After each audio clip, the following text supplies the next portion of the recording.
தெய்வம் நீ என்று உணர் யூடியூப் சேனல் உங்களை அன்புடன் வரவேற்கிறது.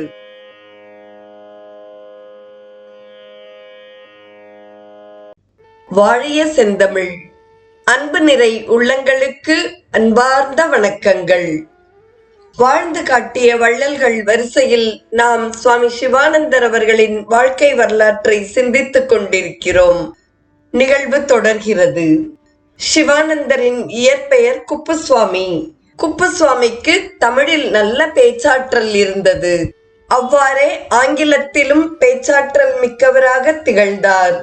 கல்லூரி நாள்களில் மற்ற மாணவர்களுக்கு ஷேக்ஸ்பியரின் நாடகங்களை தாமே கற்பித்தார். நடித்தும் ஆசிரியர்களை மகிழச் செய்தார். சென்னை ஆளுநராக இருந்த லார்ட் ஆம்ப்ஹில் என்பவர் அப்பகுதிக்கு வருகை தந்தார். அப்போது குப்புசுவாமி அழகான ஆங்கில நடையில் ஆளுநருக்கு வரவேற்பு மடல் வாசித்தளித்து அனைவரையும் அசத்தி விட்டார். 1905 இன்டர்மீடியட் தேர்வில் வெற்றி பெற்ற குப்புசுவாமி தஞ்சையில் இருந்த மருத்துவக் கல்லூரியில் சேர்ந்தார். மருத்துவ கல்வி இளைஞர் குப்புசுவாமியை பெரிதும் கவர்ந்தது. கல்லூரி பாடங்களுடன் பல்வேறு மருத்துவ நூல்களையும் கற்றுத் தேர்ந்தார். முதல் ஆண்டு மாணவராக இருந்த பொழுதே அனுபவமிக்க டாக்டர்கள் குப்புசுவாமியை ஆபரேஷன் தியேட்டர் வரை அனுமதித்தனர். அந்த அளவிற்கு குப்புசுவாமி மருத்துவ அறிவில் சிறந்து விளங்கினார். குப்புசுவாமி மருத்துவம் படித்துக் கொண்டிருந்த பொழுது அவரது தந்தை வெங்கு ஐயர் காலமானார்.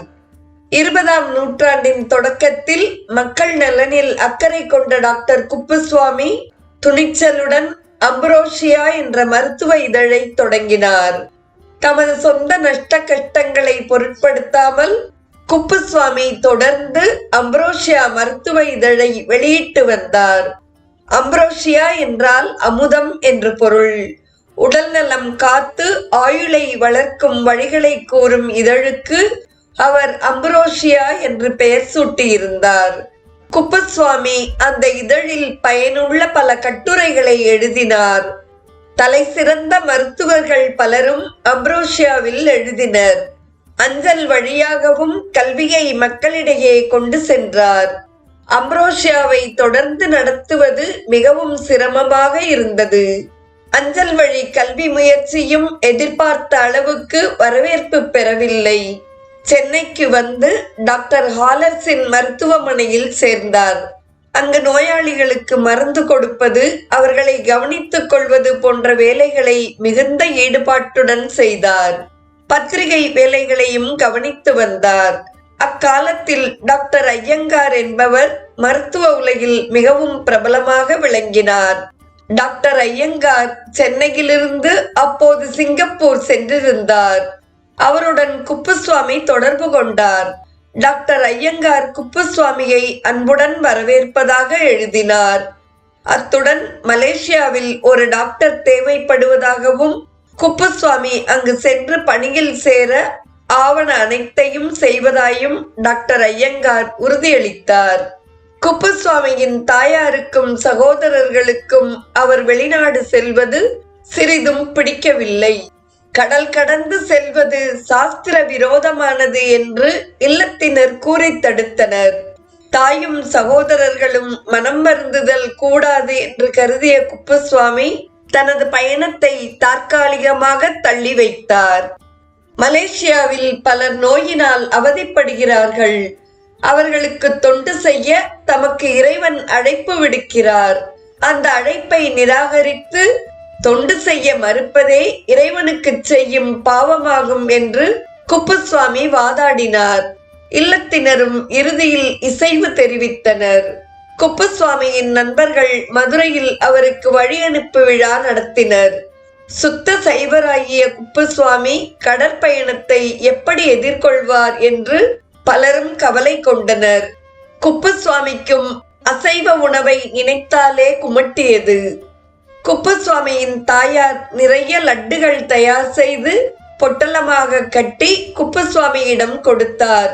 செலவுக்கு கொஞ்சம் பணமும் கொடுத்தார். தாரா கப்பலில் குப்புசுவாமி பயணமானார். கப்பல் பயணத்தின் பொழுதும் அவர் வாளா விற்கவில்லை. மருத்துவ பெட்டியுடனும் ஸ்டெத்தஸ்கோப்புடனும் காணப்பட்டார். பயணிகள் எவரேனும் தும்மினாலும் இருமினாலும் உடனே அவர்களை நாடிச் சென்று வலிய சிகிச்சை அளிப்பார். கடற்பயணத்திற்காக அவர் கொண்டு வந்திருந்த உணவு பண்டங்களில் பெரும் பகுதியை அவர் மற்ற பயணிகளுக்கு பகிர்ந்து கொடுத்து விட்டார். கடல் மீன்களுக்கும் ஒரு பகுதியை போட்டு மகிழ்ந்தார். சிற்றுயிர்களுக்கும் தம்மால் இயன்றதை செய்ய வேண்டும் என்ற கொள்கையினை குப்புசுவாமி வாழ்நாள் முழுவதும் மேற்கொண்டு ஒழுகினார். சிங்கப்பூர் போய் சேர்ந்த குப்புசுவாமி டாக்டர் ஐயங்காரை சந்தித்தார். அவர் செரம்பானில் இருந்த டாக்டர் ஹெரால்டு பார்சன்ஸ் என்பவருக்கு ஓர் அறிமுக கடிதம் எழுதி கொடுத்து அனுப்பினார். செரம்பானில் குறிப்பிட்ட முகவரியில் டாக்டர் பார்சனை காணாமல் குப்புசுவாமி திகைத்தார். கையில் இருந்த பணம் செலவழிந்து விட்டது. கடல் பயண களைப்புடன் சுற்றித் திருந்த குப்புசுவாமி ஓரிடத்தில் மயங்கி விழுந்து விட்டார். கண்விழித்து பார்த்தபோது தாம் ஒரு கோயிலில் இருந்ததை உணர்ந்தார். அந்த கோவில் அர்ச்சகர் குப்புசுவாமிக்கு தயிர் சாதம் கொடுத்து புசிக்கச் செய்தார். பசிக்கு உணவளித்த அர்ச்சகரை அவர் கடவுளாகவே கண்டார். பின்னர் பார்சனை தேடி கண்டுபிடித்தார். ஆனால் அவருக்கு உதவியாளர் எவரும் தேவைப்படவில்லை. எனினும் அவர் தனது நண்பரான ராபின்ஸிடம் குப்புசுவாமியை அழைத்துச் சென்றார். ராபின்ஸ் மலேசியாவில் ஒரு ரப்பர் தோட்டத்தின் மேலாளராக பணியாற்றி வந்தார். அவர் கோபக்காரர் என்று பெயர் எடுத்தவர். குப்புசுவாமி, உம்மால் ஒரு ஆஸ்பத்திரியை தனியாக கவனித்துக் கொள்ள முடியுமா என்று வினவினார். ஒன்றென்ன, என்னால் 3 ஆஸ்பத்திரிகளை கவனித்துக் கொள்ள இயலும் என்று குப்புசுவாமி கம்பீரமாக பதிலளித்தார். ராபின்ஸ் மிகவும் மகிழ்ந்தார். ராபின்ஸ் குறிப்பிட்ட மருத்துவமனையில் டாக்டர் குப்புசுவாமி மாதம் $150 சம்பளத்தில் பணியில் சேர்ந்தார். தான் பெற்ற அனுபவத்தின் துணை கொண்டு குப்புசுவாமி மருத்துவமனையை திறம்பட நிர்வகித்தார். டாக்டர் பார்சன் அவருடைய திறமையை கண்டு வியந்து பாராட்டினார். எப்போதும் ஏழைகளிடம் பரிவு காட்டும் குப்புசுவாமி அனைவருக்கும் அன்புடன் சிகிச்சை அளித்தார். விரைவில் டாக்டர் குப்புசுவாமியின் புகழ் மலேசியா முழுவதும் பரவியது. அனைவருடனும் எளிமையாக பழகிய டாக்டர் குப்புசுவாமி மக்கள் மருத்துவர் என்றும் ஏழைகளின் காவலர் என்றும் பெயர் பெற்றார். அவருடைய பேச்சில் கனிவும் நகைச்சுவையும் நிறைந்திருக்கும். நோயாளிகள் விரைவில் நலம் பெற அவர் பிரார்த்தனையும் செய்வார். மருத்துவமனையில் வெள்ளிக்கிழமை தோறும் கூட்டு பிரார்த்தனை நடைபெறும். பிரார்த்தனை கூட்டத்திற்கு வர இயலாத நோயாளிகளின் படுக்கைக்கு சென்று குப்புசுவாமி பிரசாதம் அளிப்பார். நோயாளிகள் டாக்டர் குப்புசுவாமியை கடவுளே என்று கருதினர். மலேசியாவில் டாக்டர் குப்புசுவாமி பல்வேறு பணிகளிலும் ஈடுபட்டார். விளையாட்டு போட்டிகள் நடத்தினார். ட்ரிபியூன் என்ற இதழின் விளையாட்டு பகுதி நிருபராகவும் அவர் சில காலம் பணியாற்றினார். டாக்டர் குப்புசுவாமி மிடுக்காகவும் நேர்த்தியாகவும் உடையணிந்து கொள்வார்.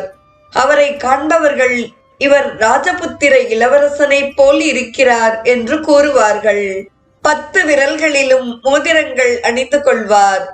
எனினும் அவரது மனம் பற்றற்ற நிலையில் இருக்கும். பெரிய மாளிகை போன்ற தனது இல்லத்திலும் வேறு இடங்களிலும் பஜனை பக்தி பாடல்கள் நிகழ்ச்சிகளுக்கு ஏற்பாடு செய்தார். குழந்தைகளுக்கு ராமாயண கதையை நடித்து காட்டினார். ஏராளமான தத்துவ நூல்களை வாங்கி படித்தார். ஜெபமாலை போன்ற பொருட்களை வாங்கி நண்பர்களுக்கு இலவசமாக அளித்தார். இன்றைய நிகழ்வை கேட்டு மகிழ்ந்த அத்துணை நல்ல உள்ளங்களுக்கும் நெஞ்சார்ந்த நன்றி. இந்நிகழ்வின் தொடர்பை நாம் நாளையும் தொடர்ந்து சிந்திப்போம். வாழிய செந்தமிழ். தெய்வம் நீ என்று உணர் யூடியூப் சேனலை கேட்டு மகிழ்ந்த நீங்கள் உங்கள் நட்பு வட்டத்திற்கும் பகிர்ந்து தொடர்ந்து உங்களது நல்ல ஆதரவினை சப்ஸ்கிரைப் செய்து வழங்குமாறு அன்புடன் வேண்டுவது உங்கள் அன்பின் விசாலம்.